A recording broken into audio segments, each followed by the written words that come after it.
Welcome to the Smoky Mountains National Park. Let's take a look. We're here at the Visitor Center, Sugarland Visitor Center, and it is just an absolutely beautiful, beautiful morning. Debbie and I stopped by here just to check out, see if they have any information and brochures and maybe even some apps. So we're going to take a look before we head into the mountains and see what they have to say.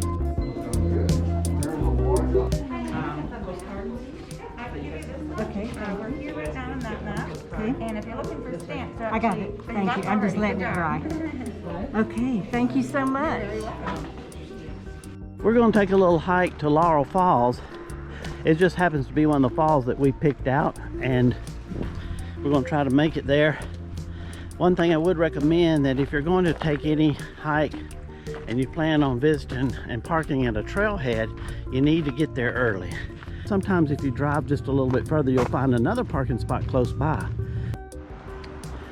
Okay, it looks like the trail is, Laurel Falls is about 1.3 miles. So we're gonna head that way. See some interesting stuff along the way maybe. I'll better get up here and protect Debbie from bears. Here it is in August and it's 63 degrees. Can you believe that? Mother Nature just has a way of saying, hey, let me cool you off a little bit. We've been walking now almost 1 mile uphill all the way, so we're looking forward to the trip back. Of course, needless to say, the entire trail you're surrounded by, and I don't even know if you can see it because photography doesn't do any kind of mountains scenery justice, but the entire trail is just beautiful. You're surrounded by vistas that are just breathtaking. It reminds me a lot of the North Georgia mountains with the rhododendrons, the mountain laurels. There's even a dogwood here, and same sort of flora, but the canopy is much like North Georgia mountains, and the plants are the same, but it's just multiplied times 10. Well, we made it, and it is beautiful. It is a popular place too. Laurel Falls is just one of the many falls in the Great Smoky Mountains. I mean, all of them are just worth the hike. It's just a matter of how far you really want to go. Well, we're going to head back down now and see what we run into. Ooh! Yeah. And look big. You gotta be very careful with the cubs. With the cubs here. She's been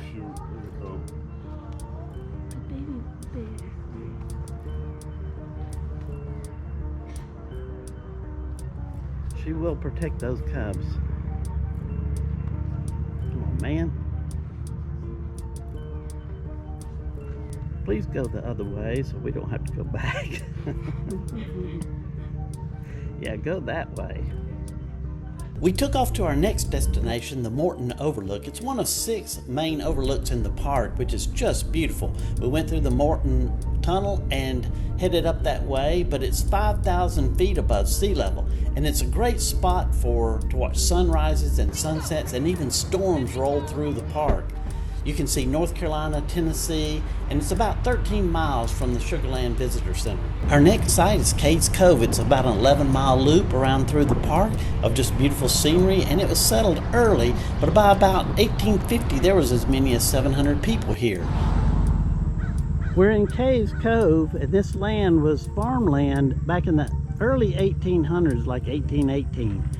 And the settlers settled here in this area, just this valley, because of the rich farmland, flat farmland. But aren't the mountains just beautiful? This is one of the primitive Baptist churches formed in 1827 here in Cades Cove. Inside the loop, there was like several little churches clustered together.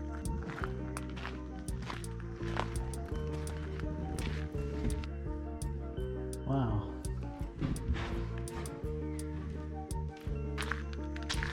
Let's take a look at the gravestones.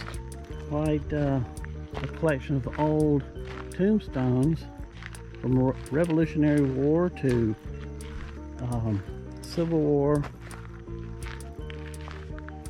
and some that are so old you can't even read them.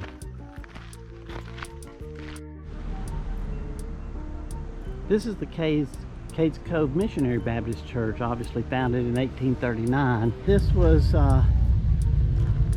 one of the third churches of all the primitive churches and early churches of Cades Cove, and it was known for its style, which is still quite primitive.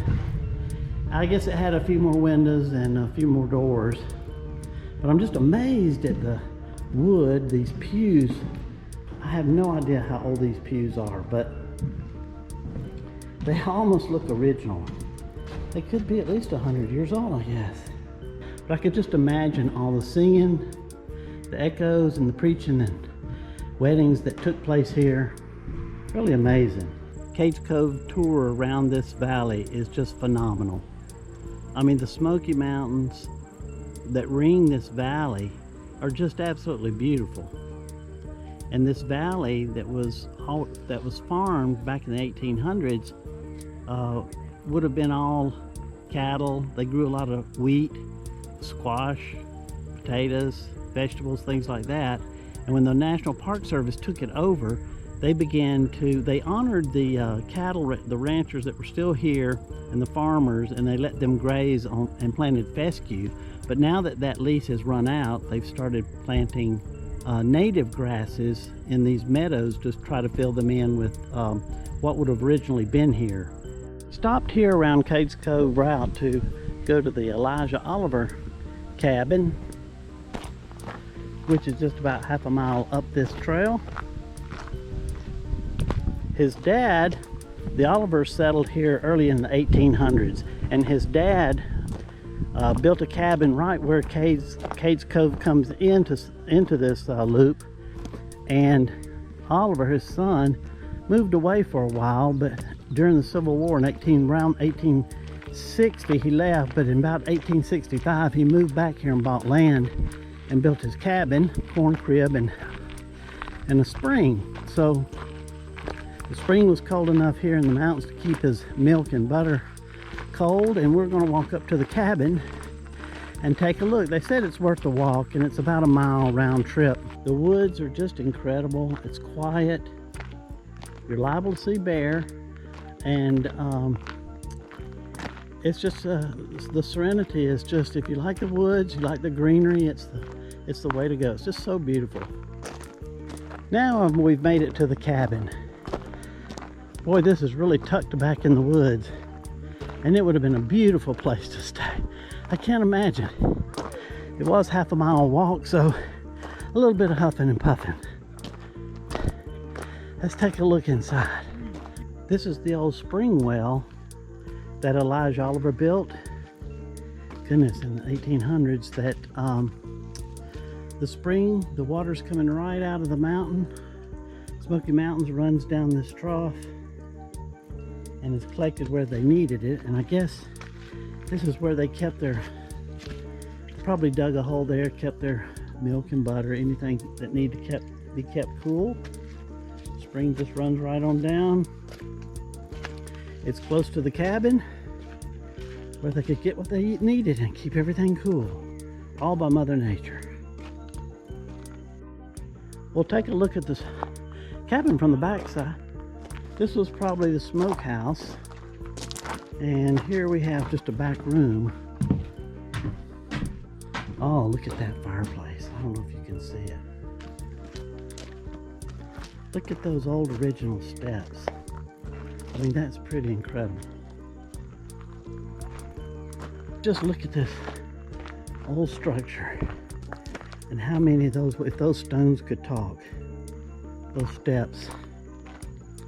I'm just fascinated that something like that's almost 200 years old and was built by hand. But we're probably going to head on back now to the car, do our little half-mile walk, and we'll speed things up and catch you when we get there.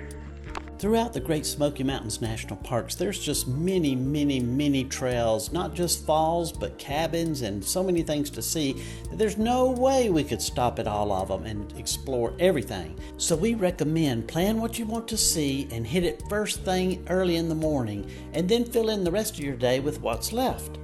Well, we've made it back. We're just almost back to the truck. I think it's just over this hill, because I can certainly see the valley again. Old Elijah Oliver, he probably would have loved coming out of the woods. I mean, just to see this. I mean, this is just fantastic. Absolutely beautiful. But that's just like a perfect little walk. Just a mile round trip worth seeing, which once we get around Cades Cove, which is I believe 11-mile trip around the valley. So we'll pick up at maybe at the next stop. We're at the Cades Cove Visitor Center here. It's a stop about halfway midpoint around the loop. Debbie's gonna go in and see if she can get her park pass stamped. Uh-oh, it's 5:30. No stamp today. So if you need your park pass stamped, better get here before 5. Anyway, down here they've got a little collection of buildings that they've moved around from different parts of Cades Cove to this area to demonstrate what life was like in the 1800s. The grist mill that's on the creek is still original and on its foundation, but it was the only building that was here. And we're going to take a look around and just see what some of the buildings look like before we head back around the loop. This was an old corn crib, but I like how it's built and wagons can just park under either side. There are several cantilever barns in Cades Cove. This is just one example. This was the old cable mill built in 1867. We've now gone to a completely different part of the park that you have to get through Gatlinburg. It's called Roaring Fork Drive, and it's a single-lane drive that drives all the way through the most beautiful woods, along cabins, old cabins, and trails, and just a wonderful place to see. Let's check it out. We're here at the Bud Ogles cabin, which is another old home settlement here that was originally in the Smokies, in a separate part of the park, which you have to go through Gatlinburg to get to. But we thought we'd take a look, see if old Bud is home today. But it's a unique cabin because not only for its age, but it was one of the original cabins that had actually running water. It also had a 4-room barn, which is the last remaining 4-room barn in the park property. So we'll take a look around. It also had a chimney that separated the 2 rooms and built in the middle, so each room had shared part of the chimney. We'll go up and take a look at the barn as well, but like I said, he had actually built a small trough that took water from the stream up here and ran it down to the cabin right into the sink. So it was one of the first old homesteads that had running water, although he didn't have hot water, but we'll give him credit for the cold water. Pretty amazing that all these rocks would have been here as well. I don't see how he got either a wagon or animals, mules, or anything out of here. Of course, there might have been more dirt. Anyway, we're going to hit the trail again, but like I said, the cabin's just right off the road, and kind of a unique thing to see. Unique in the fact that its chimney was built in the middle and not on the outside like all the others. The old Ephraim log cabin that we decided to stop by on the Roaring Fork Trail, Nature Trail Drive, which is absolutely beautiful around the Smoky, another part of the park. But this style of cabin is called a dog truck cabin just because it's 2 actual cabins separated with the same roof over, and it allowed a breezeway in between that attracted dogs, so hence the name dog truck cabin style. And old Ephraim, he built this place in the early 1900s and carved out about a 30-acre farm here. And you could just imagine, I mean, it's just absolutely beautiful here, and I can't imagine it all cleared, but he even built this rock wall here that you could just imagine him picking up every one of these rocks and stacking them along here, along his fence. So whether you've come to see the rivers, the falls, the trees, the woods, or even the bears, hope you've enjoyed our little tour of the Smoky Mountains. We couldn't see it all, like Klingman's Dome and so many more things to see, but come back, enjoy, get out there, and see the parks.